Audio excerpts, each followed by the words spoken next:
जी हाँ, आपने दोस्तों शीर्षक पढ़ ही लिया होगा और इस वीडियो में हम बात करने जा रहे हैं शिक्षा मित्रों के स्थायीकरण को लेके या नियमितीकरण को लेके, क्योंकि ये सवाल हमसे कमेंट करके कई बार पूछे भी जाते हैं कि जब नई शिक्षा नीति लागू होगी तो शिक्षा मित्रों को मानदेय क्यों मिलेगा, और शिक्षा मित्रों को अगर नियमित होना है तो सरकार मानदेय वृद्धि पर क्यों विचार कर रही है। आज 27 जून है और हमें पता है आप उस बैठक के परिणाम का बेसब्री से इंतज़ार कर रहे हैं, लेकिन वो बैठक शाम को होगी तो हम अपने चैनल के माध्यम से आपको वो अपडेट या तो शाम को ही दे देंगे या कल सुबह देंगे। लेकिन उससे पहले बस आपको हमारे चैनल को सब्सक्राइब कर लेना है ताकि हम जैसे ही वीडियो अपलोड करें वो आप तक पहुंच जाए।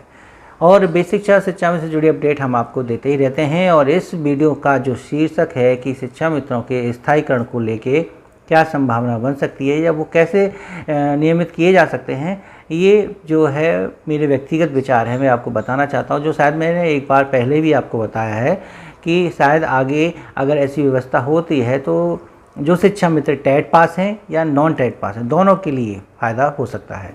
तो सबसे पहले हम आपको बताएं कि एनईपी लागू होने पर व्यवस्था क्या बदलेगी सबसे पहले स्कूल की कि 5+3+3+4 का जो शेड्यूल चल रहा है एनईपी में, उसके अकॉर्डिंग प्री प्राइमरी स्कूल में 5 स्टेप्स होंगे। उनके नाम हम अलग हो सकते हैं, लेकिन एक सुविधा के लिए जल्दी से हम बता देते हैं, जैसे कि एलकेजी यूकेजी नर्सरी मान लीजिए, और बाद में आते हैं पहली और दूसरी क्लास, ये 5 मिलके प्री प्राइमरी स्कूल बनाएंगी। और प्राइमरी स्कूल जो 1 से 5 तक का है आज, वो जो है केवल और केवल 3 यानी 3, 4, 5 क्लासों का हो जाएगा। जूनियर तो 6, 7, 8 का आज भी है और उस समय भी रहेगा। तो एक सिंपल सा कंसेप्ट है कि आज अगर प्राइमरी का शिक्षक जूनियर में प्रमोशन होकर जाता है तो उसे कोई भी दिक्कत नहीं होती है, क्योंकि वो एक रिक्त पदों पर वहाँ पर प्रमोटेड हो रहा है। बस अब आरटी के अकॉर्डिंग ये हो गया है कि उसको जूनियर का टेट पास होना चाहिए, ठीक है। तो अब क्या हो जाएगा कि एक से लेके 8 तक के स्कूल में 2 हिस्से हैं, प्राइमरी और जूनियर, लेकिन अब आगे एनईपी में 3 हो जाएंगे, जिसमें एलकेजी यूकेजी नर्सरी पहली दूसरी यानी प्री प्राइमरी स्कूल, फिर उसके बाद दूसरा प्राइमरी स्कूल, फिर तीसरा जूनियर स्कूल। तो जाहिर सी बात है कि यहाँ से दूसरे सेक्शन में जाने के लिए टीचर्स का सिर्फ प्रमोशन हुआ करेगा, है ना, नियुक्ति नहीं हुआ करेगी, सिर्फ प्रमोशन हुआ करेगा। जैसे आज जूनियर के सहायक में हम जा सकते हैं, प्राइमरी के सहायक, तो इस तरह से प्रमोशन हुआ करेगा। तो ये बात जब मानी जाती है कि शिक्षा मित्रों को प्राइमरी में पहली दूसरी क्लास के लिए नियुक्त किया गया था, लेकिन अब ऐसी व्यवस्था नहीं है। आरटीआई के माध्यम से आपने समझ लिया होगा, हमने अपनी वीडियो में बताया था कि आरटीआई में पूछा गया था कि शिक्षा मित्र कौन सी क्लास के लिए, तो 1 से लेकर 5 तक के लिए ही हैं। अगर ये मान लिया जाए कि पहली और दूसरी के साथ शिक्षा मित्र भी प्राइमरी स्कूल से प्री प्राइमरी स्कूल में चले जाएंगे तो वो वहाँ आंगनबाड़ी के साथ उस संस्था को चलाएंगे। अब बात आती है कि आंगनबाड़ी और शिक्षा मित्र में कौन उस संस्था का मालिक होगा या कौन उसका हेड बनेगा, ये हम अभी नहीं कह सकते, इसके संबंध में कोई भी जानकारी नहीं है। ये तो सरकार जब पूरी तरह से लागू करेगी तो दिशा निर्देश जारी कर देगी, तो उस संस्था के, छोटी संस्था के जो हेड जो भी होंगे वहाँ से प्रमोटेड होकर प्राइमरी स्कूल में आया करेंगे। तो हमें लगता है कि जब शिक्षा मित्र वहाँ पहुँच जाएंगे तो वहाँ सरकार ये कहेगी कि प्राइमरी स्कूल में जितनी वैकेंसी हैं उसके अकॉर्डिंग जो टेट पास शिक्षा मित्र हैं उनको प्रमोटेड किया जाएगा प्राइमरी स्कूल में, और वो सीधे सहायक अध्यापक बन जाएंगे।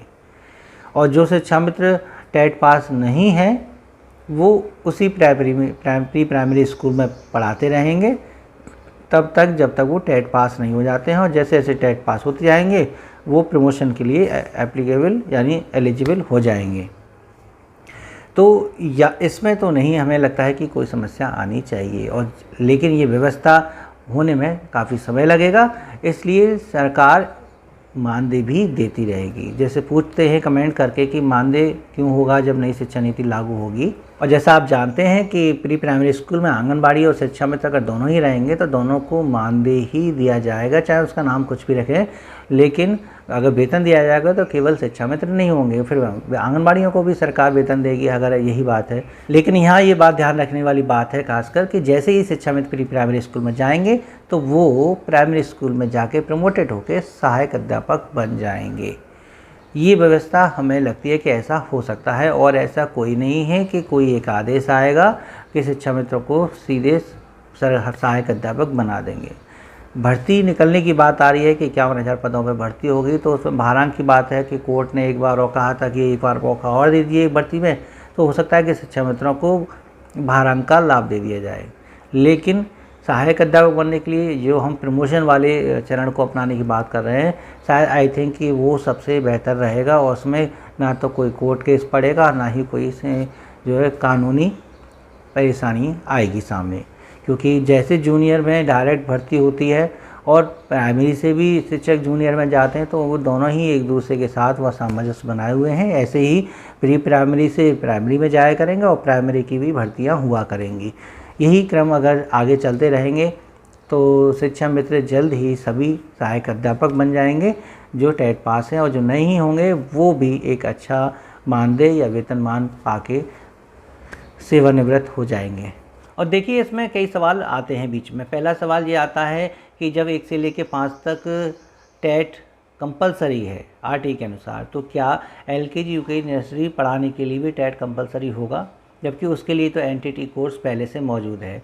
लेकिन प्री प्राइमरी स्कूल में एलकेजी यूकेजी नर्सरी के लिए एनटीटी है, तो पहली दूसरी के लिए क्या टेट होगा? जब वो पूरी ही एक संस्था है तो शायद सबके लिए एक ही कोर्स होगा। तो हो सकता है कि दूसरी क्लास तक एनटीटी लागू कर दिया जाए, या हो सकता है कि भाई आरटी के अकॉर्डिंग प्री प्राइमरी स्कूल के लिए भी टेट लागू कर दिया जाए। आगे की व्यवस्थाएँ कुछ नहीं है अभी इसके बारे में जानकारी, लेकिन ये मान के चलिए कि जब आपका चयन प्री प्राइमरी स्कूल में होगा, और डेफिनेटली कम योग्यता पे हो सकता है, तो उसमें सेलेक्ट होने के बाद आप प्रमोशन के द्वारा प्राइमरी स्कूल में आ सकते हैं। जैसे आज प्राइमरी स्कूल से प्रमोशन के द्वारा जूनियर स्कूल में जाते हैं।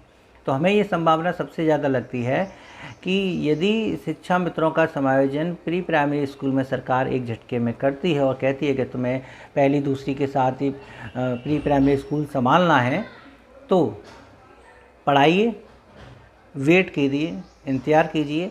जैसे जैसे प्राइमरी स्कूल में वैकेंसी होंगी, वहाँ से जो टेट पास करके शिक्षा मित्र बैठे हैं उनको प्रमोटेड कर दिया जाएगा प्राइमरी स्कूल में, और इस पर कोई आपत्ति नहीं होगी। क्यों? क्योंकि ये कोई नवीन भर्ती नहीं है, कोई नई भर्ती नहीं हो रहा, प्रमोशन हो रहा है। और विभाग के 3 खंड हो चुके हैं, तो इसमें एक से दूसरे में जाने में प्रमोशन में कोई दिक्कत नहीं है। जैसे कि आज भी अगर हमें जूनियर में प्रमोशन चाहिए तो जूनियर का टेट पास करना ज़रूरी है। ऐसे ही शायद प्री प्राइमरी स्कूल से प्राइमरी स्कूल में आने के लिए भी प्राइमरी का टेट होना ज़रूरी होगा। तो जो शिक्षा मित्र टेट पास कर चुके हैं वो प्राइमरी से प्री प्राइमरी के सेक्शन से सीधे प्राइमरी में आ जाएंगे। ये अच्छी बात है। जो रह जाएंगे उनको मौका दिया जाएगा कि आप टेट कीजिए, और जब भी प्रमोशन होंगे वैकेंसी होने पर तब आपको वहाँ पहुँचा दिया जाएगा।